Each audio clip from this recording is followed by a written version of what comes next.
If you think you like the sound of this health and fitness malarkey, or if you're just imagining yourself with a kind of six-pack that doesn't belong in the fridge, then what advice have our insiders got for you? I'd advise anyone that's interested in working health and fitness to become a personal trainer and sports massage therapist. It's a great career.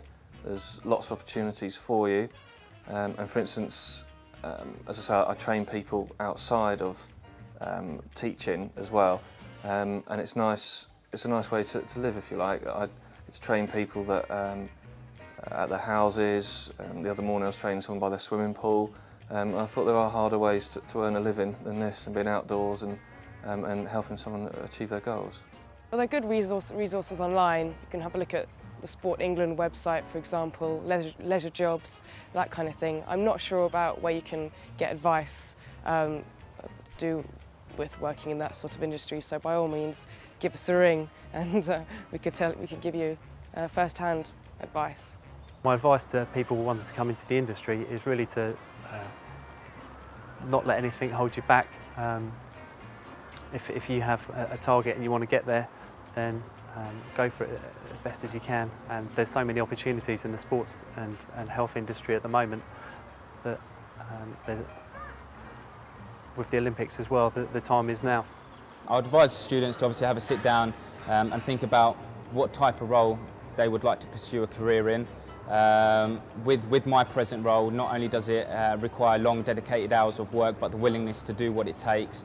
The opportunities within the industry and the company itself, the opportunities are endless. There's so much room for progression and to build a career on.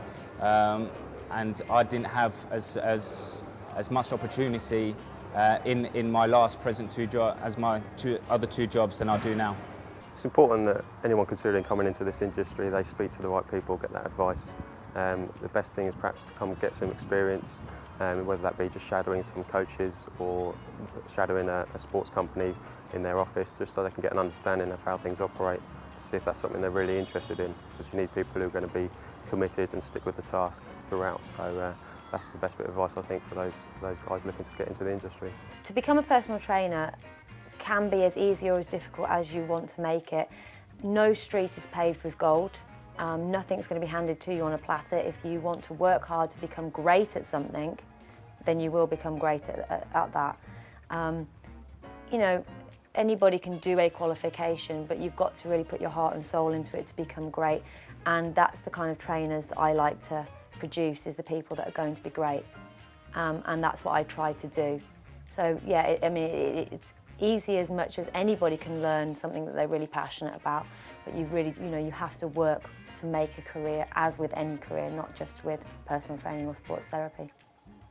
Depending which department that young people are looking to work in, I'd just say go for it. I mean, again, the career with Fitness First can be, you can progress at whatever rate matches your ambition. So if you're aiming high, then literally give it a shot. Key advice you should be giving anyone who would like to get into the leisure and health sectors is really to take the opportunity to get experience. So if you're a young person and you have an opportunity to link in with a coaching organisation or to do your sports leaders at school, etc., take up that opportunity and get as much experience as you can.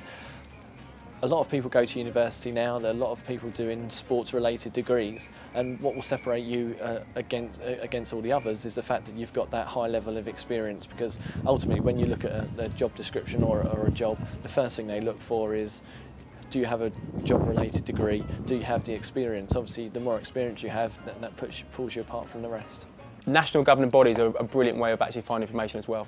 If you just type in Google in literally just athletics or football, you know, or FACA issues like that football one, it will just come up, and they've got great things on there, give you opportunities how to go get courses, which is the biggest thing, and also jobs and help, and there's things on there. If you actually ring them as well, they're very helpful and really good.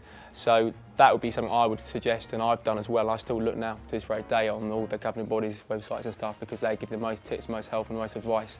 And if you ring them direct as well, they'll always kind of put you in touch. And your local, if you're in Cambridgeshire for example, you can go to your county FA or your county tennis association, and they'll help you as well. And especially if you're 16, 17, 18 and just live in college, great experience to go to them, because they'll probably put you up for courses in the summer, things like that, and help you out. So that's what I'd suggest as well. I think really kind of national governing bodies on the website, just Google in your sport and they'll come up straight away, and they're the ones to contact and ring and write letters to, and they'll put you in the right direction. We've almost run out of time here. I can hear you sighing as you slump back on your chair. But we're going to leave you on a high with a few comments from our interviewees on why they love the industry they work in. Be good and see you next time. Take it away, guys. The best thing about the health and fitness industry is the opportunity to do something you love. A lot of people are passionate about sport, and this is an opportunity to have a career in the sport and leisure industry, and especially those coaches out there. They can get out, see the coaches, do the coaching, work with the children, but also they've got the flexibility of the job, which allows them to go inside, do admin work, and then they can pick out a route that they might like to go down the line. So you've got potential to go into marketing, sales, or even just stick with your coaching. I would recommend the fitness industry for anybody who is about to start a career or perhaps change careers. The skills and knowledge that are gained are very generic skills which are transferable to many other areas, many other occupations. The health and fitness industry is exciting, it's vibrant, and there are lots of opportunities for people to progress.